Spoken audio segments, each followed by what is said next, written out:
What's up, YouTube fam? It's your girl, Mrs. Tony 2 times, and I'm back with another video. In this episode of Hood Tales, I'll be discussing the recent story of the horrendous slaying of 54-year-old Yolanda Dillion. There are parts of this video that can be difficult for some to get through, so viewer discretion is advised. Alright, before we get into this video, welcome if you're new here to our channel. Please feel free to subscribe, click that notification bell to get notified every time we upload. If you're rocking with the content, smash that like button, share this video with everyone you know. Make sure you watch until the end to hear the full story. Let's jump right into it. Yolanda Ann Dillion, a New Orleans native, was born on July 9th, 1968, to her loving parents, Luther and Edna Dillion.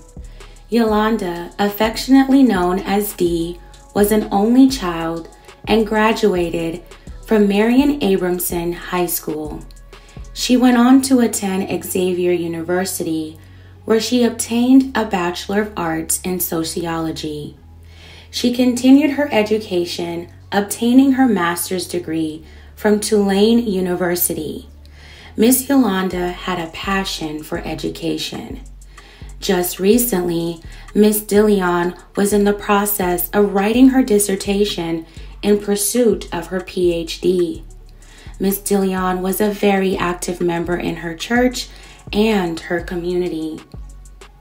As a lifelong resident of New Orleans, she loved her city and dedicated 10 years of her life as a budget analyst at the New Orleans Police Department. Her colleagues would describe her as humble and quiet.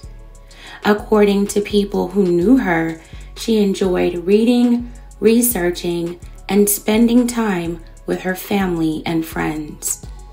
When Miss Dillion wasn't working, doing her studies, or taking care of her elderly mother, she worked part-time as an Uber driver.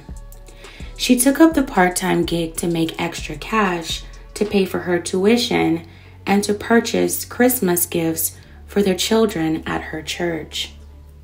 On December 8th, 2022, things would take a sinister and terrifying turn.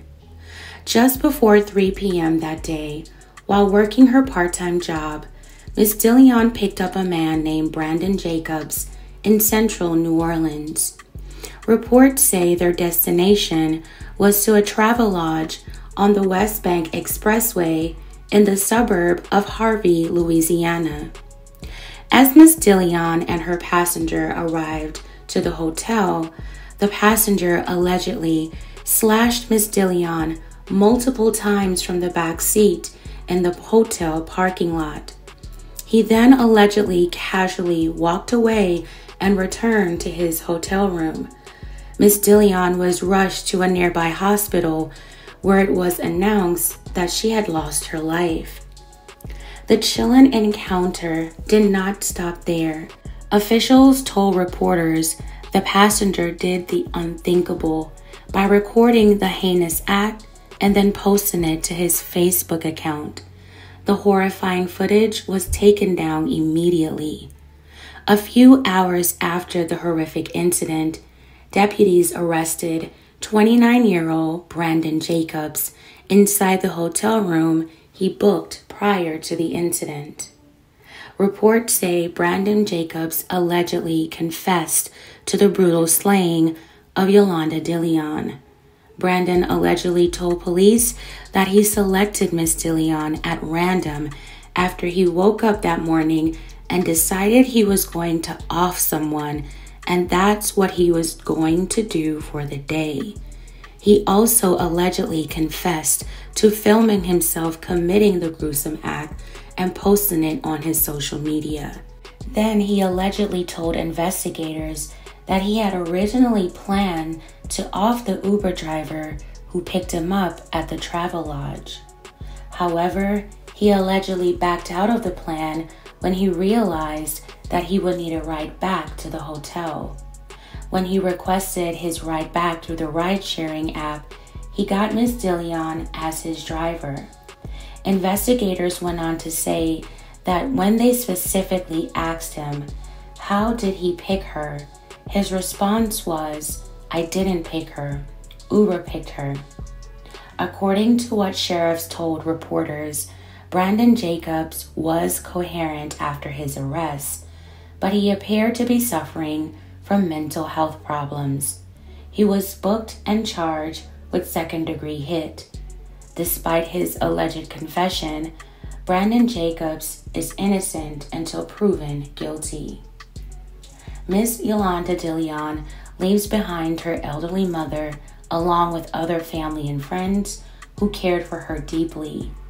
Miss Dillion's mother said that her daughter's accused slayer left her with nobody. Miss Dillion's mother is suffering from cancer and is heartbroken that she lost her only child and doting caretaker. Yolanda Dillion was a cancer survivor herself. Miss Dillion's colleagues took the news very hard as she was a force for good and they loved her dearly. Community members are also mourning the loss of Miss Dillion. She did all she could to contribute to those around her. New Orleans native actor and Broadway performer Wendell Pierce, who played in The Wire, attended church with Miss Dillion for decades. He posted a tweet paying tribute to her and speaking for change against vicious acts such as this, saying that we are currently in a crisis. Would you agree? And what can be done to make a difference? Rest in peace to Miss Yolanda Dillion. My deepest and most heartfelt condolences to her mother, family, and friends. My thoughts and prayers are with them. She seemed to be such a strong pillar in her community. This is a horrible tragedy, just pure evil. In my opinion, this man had to be possessed to wake up and plan to randomly take a person's life. And that's just his plans for the day. Like, it's just hard to wrap my mind around a person who can plan and carry through with something so twisted and sick. Miss Dillion's senseless slaying is truly beyond comprehension. Fam, tell me your thoughts about this terrible tragedy in the comments below. Alright fam, that's it for this video. Thank you all so much for watching. Please feel free to like, share, and subscribe. This is your girl, Mrs. Tony 2 Times, and I'm out.